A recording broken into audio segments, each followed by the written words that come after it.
Greetings, viewers. Yes, I'm wearing my mask for safety today because I don't want you to catch COVID. Anyway, David Pohli has stopped by the shop. He is a Factory 5 expert and a board member of the Ohio Cobra Club. So he's built, I don't know how many of these have Dozens. He's built dozens of these cars. He's graciously stopped by the shop today to look over what I have and help me develop a plan for this car. Also, we can use his expertise to sort of let you know different things that you might run into if you're looking at one of these cars and it's older like this one, and you want to kind of see what to look for and what you're looking at. In fact, he's already helped me determine that this is not a Mark II, but it's actually a Mark I. Anyway, let's get started and see what David has to say about this car. David, what got you into building Cobras? Or I should say Factory 5 cars, because like the Cobra thing is that's a unicorn. Roadsters like this, it was, had a girlfriend way back when, went for a ride in an original car and always wanted one. So then I started looking at them, looked at everybody else's cars that were out there and liked the chassis on the Factory 5, so the one I built was a Factory 5. Why did you keep doing it after doing that first one? It was so much fun. What's not to love about a lot of horsepower and a really light car that tries to kill you about every 10 minutes? Yeah, I've read some things and they've said exactly that. When you get in this car, number one, it's a chick magnet, but two, it's going to try to kill you. Oh, getting fuel the first time in the car it's crazy. A 10-minute fuel stop turns into a 2-hour discussion. Anywhere there's a Cobra, there's a car show. All right, well, let's check out this one and see what you think about it. Okay. After talking to David, I think it might be a good idea to get this body shell off of this. And in order to do that, I think we need some special 2x4s or something like that. Yeah, just one. Anyway, we're going to get the body off of this so that we can get a look at what's underneath. Before we remove the body, I've made this makeshift brace out of a 2x4 here. There's a little bit of gap on both sides to allow it to come up past here. But David says this is a good idea on this older body in particular because it's a bit fragile. Newer bodies aren't as much of a problem, I guess, or? Yeah, a little bit better. Yeah. Well, technology, newer. Still, this brace is here so that when we remove the body, we don't do any damage to it. Get the little bits out of there.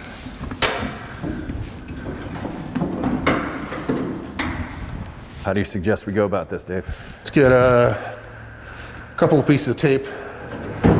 I got just tape. To hold that.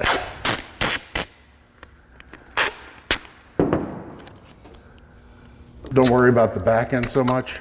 Let's just make sure that this is going to stay where it is. Gotcha. Don't worry, unless it's, no, don't bother on the back. Okay. Next is we're going to, well, when we go to lift the body, basically about this location on either side. One hand back here, one hand underneath here. Pull it back some, lift up on the rear. It'll come out of the sheet metal a little tight. Okay. Well, one of the nice things about the early bodies, they don't wrap underneath the tube so that you don't have to pull as hard out on them, but you got to make sure the door hinges are closed and stuff like that. Oh, the sheet metal's not even attached. No, I didn't think it was. I think.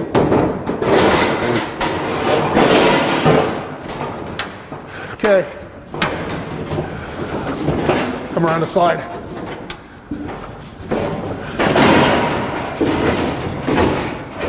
Okay, I'm going back.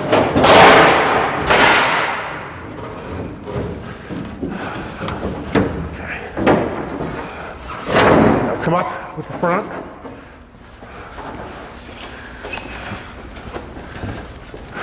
It's weird lifting a whole body off a car. Yeah. All right, David, body's off. What do you see? A mess. Well, Looks like something that's been sitting around for a while. yes, it has. Certainly has. Well, it's an old, as we said earlier, Mark I chassis. So it's not a Mark II, and how do you know the difference? Okay, a couple of ways. First of all, there's no foot protection around the foot box here on the bottom. You can kind of tell by the door hinges. These would normally be fully adjustable on the newer cars up on the square tubing. So this one's not adjustable. This one's looks like It's kind of where it is. kind of where you could slot these. I Yeah, guess. a little bit. One of the common updates on the older cars is to use the late model doors and the late model hinges. And then inside the tunnel here where the transmission is, we have no bracing. So here's my thought, and I'm glad you pulled that piece of metal back. In fact, we can just get rid of that altogether. So my thinking in here was, since I want to put a ratchet shifter up in this area. I was hoping there would be something. It almost looks like a little bit, but like I'd make some more bracing to come up along the top of this tunnel so that I could put a plate up here that I could attach that ratchet shifter to. Certainly. Is what I thought about. So yeah, just actually some of this same kind of square tubing here. You brace off the round tube. Yeah. And, And just weld to that, and then just put like some kind of plate up here, because if you're going to ratchet shift, you're going to need some leverage. It's going to need to be secure. One of the questions that I had, I read through the instruction manual, and it pretty much said to take the Fox body power steering rack, take all this stuff out of it like they've done here, and you're good. You got a couple of choices. Okay. And also, I don't like the way this boot is like right on top of this control arm either.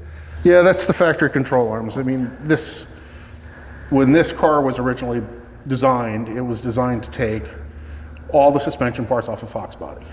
So it's a Fox body rack, it's Fox body lower control arms, Fox body spindles, another 5 lugs, so LSC spindles, essentially the same, rear end and engine and what have you. So some of the things like that, you have some interference issues.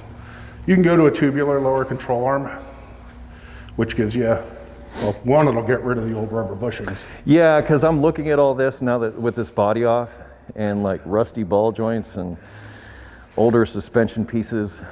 They make a more adjustable upper control arm that can go on here also. So you can do a little bit of camber caster adjustment up Yeah, it actually has turnbuckles on it to be able to Ooh, nice. move it in and out. Yeah, I got you. There's also some companies that make some billet parts. But back to the steering rack, you can run a manual rack. It's perfectly fine. I know when I built mine, I asked a bunch of guys what they would change, and they say power steering. Light car, it's nice to be able to steer with one hand, especially parking. So what you're saying is go with power steering, kind of like the owner wants. Yeah. All right. So in other words, I could still do a power steering rack. I would just have to worry about plumbing all the lines and everything and making that. Right, and there's a couple of companies that make kits to do it. What about electric power steering? I myself haven't done one. There are some guys that have, but believe it or not, a Fox body rack at pick your auto parts store runs under $100 for a power rack. A manual rack is a few $100s. Right. The pump, $50, $60. Got a couple of lines, you might have $100 if you make them up from A and fittings. Power steering is just regular traditional power steering is probably the best way because it's the most economical, and it's something that you say that other owners have said that they've wanted. Because this is getting an automatic transmission. This seems like a car that the owner pretty much wants, you know, to get in and Sunday drive. Waste a few Corvettes in the process? Yeah, something like that. As far as the braking goes, I see that they've transferred over the old proportioning valve. There doesn't appear to be any space in here for a brake booster. It doesn't seem to be large enough in diameter. And reading through the instructions, they pretty much said take a power master cylinder and just bolt it on here without the booster and go. Others have suggested hydro boost, and if I'm running power steering, I'd have the ability for that. I've driven a hydro boost car. The brakes get a little touchy. Really? Yeah. Manual brakes would be better? Manual brakes are better. You can use a manual brake master cylinder, and then there's a modification that gets done to the pedal to change the pivot point, which increases your ratio on the pedal. I'm assuming that's a smaller diameter master cylinder. Yes. The smaller the diameter, the more force is going to go out to the wheels. Is that smaller diameter, less fluid, but in turn easier to push. Okay, that's kind of what I was thinking. I was also thinking, rather than this setup, because I believe this brake line underneath here, I showed that in the original video. Yeah, you rusted up anyway. Probably don't want it right on top of your exhaust pipe. No, that was the other thing I didn't like about it. And also, they showed a different routing of these front lines as well. But so brake lines, I seem to be replacing those.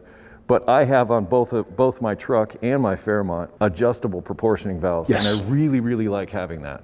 Good idea. When you have the ability to dial in the rear, that goes a long way, especially for the guy that decides he wants to take it on the track for a track day event, or autocross that maybe wants to try it out. Well, autocross with an automatic, you know, might not be a bad thing if I'm honest. Just keep your foot in it.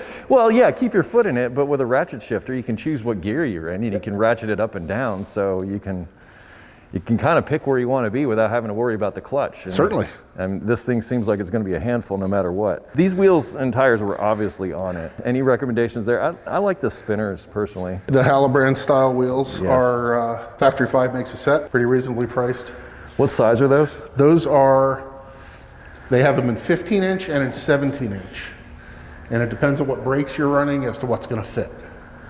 Yeah, and that's another thing. Like as far as, all right, we talked about the master cylinder and the adjustable proportioning valve.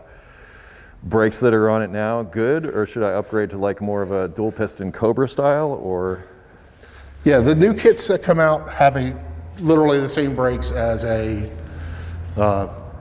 03, 04 Mustang Cobra. Or So it's a twin piston PBR brake with a 11.5 or 12-inch rotor. like the SVE stuff? Yep. Like what is found on, say, the 79 Fairmont that's in the back of my shop? Oh, yeah, I like those. So in other words, run the same brakes that I Oh, got are you on that. on calling this? the Fairmont a parts car? Yeah, no. Because that drivetrain would go really nice in this. No. Emphatically, no. All right, now, we both noted that this rear suspension seems to be sitting a bit lower. I think you mentioned something about this being adjustable back here. Yeah, you basically turn the spring. As you rotate the spring, it'll pick up the suspension. So it's kind of like threaded in here. Yeah, So exactly. you thread it and you can run it up. I don't really like the looks of that. Coilovers will do a better I was job. thinking, yeah, because the coilovers that I saw, went back here and attached to the back. Also, they mentioned in the instructions about quad shocks. Like if you took this off of a Mustang and you could actually hook up brackets or whatever for that. I mean, given that the drive shaft is like, what, 5 inches long? Yeah, if you're lucky. If you're lucky. Is there a lot of like axle wind-up and things like that we need to deal with? Just from the rubber bushings. Go to urethane on the bushings, it certainly help. The 4-link setup that came in the Mustangs worked pretty good in the Mustang, a lot heavier car. They do bind. You can modify it to a 3-link setup with a single center link and coilovers. And that's about one of the best setups they have. So the 3-link setup with coilovers would be probably the best way to go with this one? Yeah, retrofitting a chassis this old to independent rear wouldn't make sense. No, I don't think I want that. I mean, the 8.8 that's in it seems fine to me. Yeah, an 8.8 is a rock solid rear end, especially in a car that weighs a couple thousand pounds. Yeah, I mean, the one I've got in my Fairmont's working out fine. So I have no issues there. Gearing, 355s? 355s work. That's what I was thinking. I don't know what's in Overdrive here transmission, now. you'll be good. As far as transmission, what do you think? You can put an AOD in it. You could go to a newer electronically controlled one. Is that an AOD that's in it now? What do you think that is? It's stamped metric on the bottom, so that would be a 4-speed overdrive. Okay. I guess the question would be, have this one built or get something out of the box? Yeah, I'd probably go with if I was going to go with an automatic, an AOD, heavier duty. I'm thinking by the time I'm done with this, I was going to swap out the intake and the distributor and all that and go with like a modern ProFlow 4 system was what I was thinking about doing on this. Yep. Nice cam in there, not doing a whole bunch, probably even keeping the cast iron heads to save some money. These are HO heads, I believe, so I don't think they're too bad. You said GT40 heads? Yeah, look at, can we see the front head? It's kind of hard to see. Yeah. Well, with the conditioner. Either way, I think a decent cam and roller valve train and the the multi-port fuel injection setup with the ignition and the ability to tune all of that, at least to some degree, seems like a good way to go as far as power plant goes. Yeah. So it's not going to be crazy on power, maybe 350, 400-ish is what I'm thinking. But in a car this light, I don't... Yeah, just remember, these things originally in a Fox body Mustang were pretty doggone quick. Right. So let's chop 1,000 pounds off of that. Okay. So 350, 400 is more than enough, even with an automatic. Oh yeah, it'll be a fun car to drive. That's exactly what I'm going for. I mean, I think at the end of the day, I mean, it looks like fun on wheels. So, well, my experience, and my recommendation to most people, which I didn't take my own advice, is keep it tame. Don't go crazy. Yeah, you can make lots of horsepower, and I've got lots in mind, but I don't hop in it to run down to the store anymore. I don't go on a quick cruise or, hey, I got to go somewhere and run an errand. I don't take the Cobra. Before, I did. It was just more fun to drive, more enjoyable to drive. More than the, what, 700 horsepower monster that you've made now? Well, that's a customer car at 700. Okay. Mine's about, well, I admit to 5. Okay. That seems like quite a bit for something with It's way more than it this needs. this weight. Before the next round of upgrades. Was that just because I can? Yeah. Yeah, I think there was some of that, and you do get kind of tired of hearing all the guys bragging about all this horsepower they have. But I still can't get those guys to line up next to my car. It's all power to weight, right? Yep. All right, couple things as long as we're back here. These limit straps. Those are exactly what they are. Okay. They just keep the axle from drooping all the way down. Why not the shocks? Oh, they will, but eventually the shocks will let go. Really? Okay, well. Hey, they're not coilovers. No. They are a set of, they look like what? I wouldn't need the Pick your yellow box sock shock. That's all it is. I wouldn't need the limit strap with coilovers, would I? No. I wouldn't think I would. All right, now that we're back here by the fuel tank. So what we have here is Fox body fuel tank. Correct. And what I saw, which is enough for me, is the fact that this has been left open for I don't know how long. Yeah. And I can get those tops off and look down inside there, but I think you made a suggestion already. Yeah, tank's about $100. Okay. And just get a newer, updated like SN95 or? Well, you can go that way. It all depends on. Because I'm going to need 58, 60 PSI of fuel pressure. Right.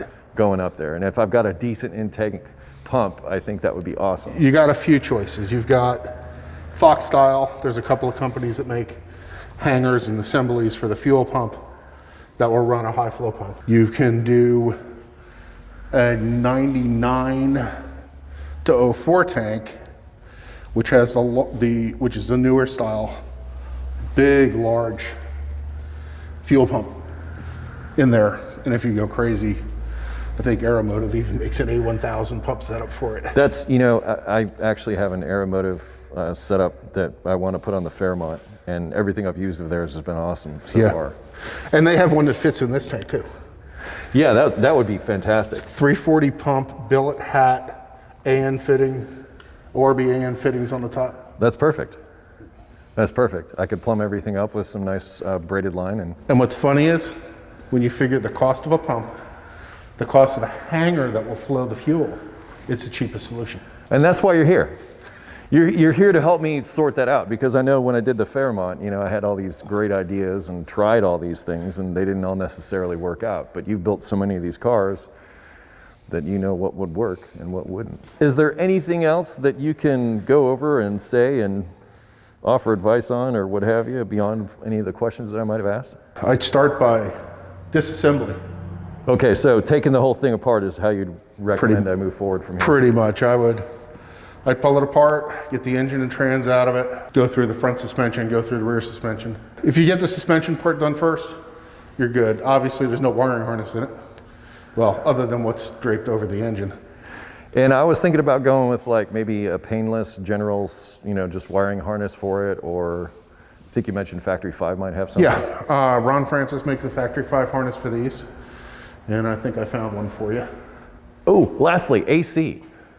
Oh, He said he wanted AC, which I kind of chuckled at, but to me, the only place that could remotely house an evaporator right in up under here. And actually, on this side.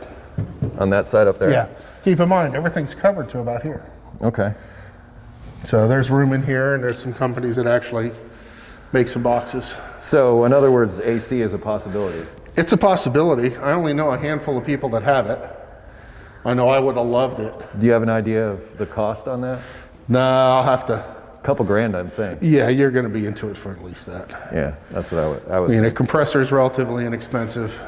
Yeah, but it's fine in the system. It's what happens at the box for inside the cars. Yeah, because that'll dictate what kind of pulley setup I end up with that, because I'm not going to go with that stock setup. I was a beefier alternator, because I think that alternator is only like, 75 amp or something? Well, the only thing you're running is a fuel pump, Cooling fan. headlights and turn signals, ignition system. He's talking about getting some wipers for this also. Wipers are worthless on a Cobra. Okay. So don't bother with the wipers. Well, it's one of those things where most of the rain ends up on the backside of the windshield where the wipers aren't. Okay. Rain-X is your Well, friend. That's why you're here. That's the kind of stuff we need to know. Let's not waste our time trying to install wipers on a car where the water's actually going to be on the inside of the windshield. That and the 60-year-old wipers, because they haven't changed at this point. They're just like the original Cobras. They're just flimsy, light duty. So if it's not raining and you run them, you'll hurt something. Gotcha. All right, David, thank you so much for coming by today. You're welcome. Thank you so much for your insight. Thank you for helping me get the body off of this car, because obviously I couldn't do that by myself. Yeah, it's a two-man job. However, there is a guy that does it by himself. Does he have like some kind of gantry or something like that? He's got a rig set up in his shop. He's a painter, and he has it set up so that he can literally lift the body off up to the ceiling to get him on and off by himself. I would rather do it with two people. Actually, 4 people is even better. 4 people would be better based on my experience here today. When it's painted, more than 2 people. Well, here's where I'm at, okay? My job, the way I see it, is to get this up and running and driving. Yep. Body and paint, that's somebody else's problem. I'm gonna get everything attached, everything hooked up, everything lined up and working like it's supposed to, but I think I'm just, because you saw the dust I have out front here. Yeah. Not to mention this place is full of cars that I care about. There's no way this is gonna turn into a paint booth. Yeah, even in my shop, we don't do the body work. Yeah. There's no fiberglass dust in my shop. Yeah, I don't want to go there. Anyway, David, thank you so much for your advice and your input and all that kind of stuff. I'll put links in the description to additional info, including Factory 5 and all that, and other videos that are involved with this. And I don't know if you have something that I could connect or put down there for you. But, I have a whole whopping 4 videos on YouTube. well, not the 4 videos. I was thinking more with your We can, the the Cobra links Club. to the Ohio Cobra Club Cobra and the Club. London Cobra Shop. Yeah, that's what I was thinking about. Thanks again for stopping by today. Be safe, have fun, stay dirty, everybody. Automotive questions, link in the description at EricTheCarGuy.com, along with those other things I mentioned. Thanks again. See you later.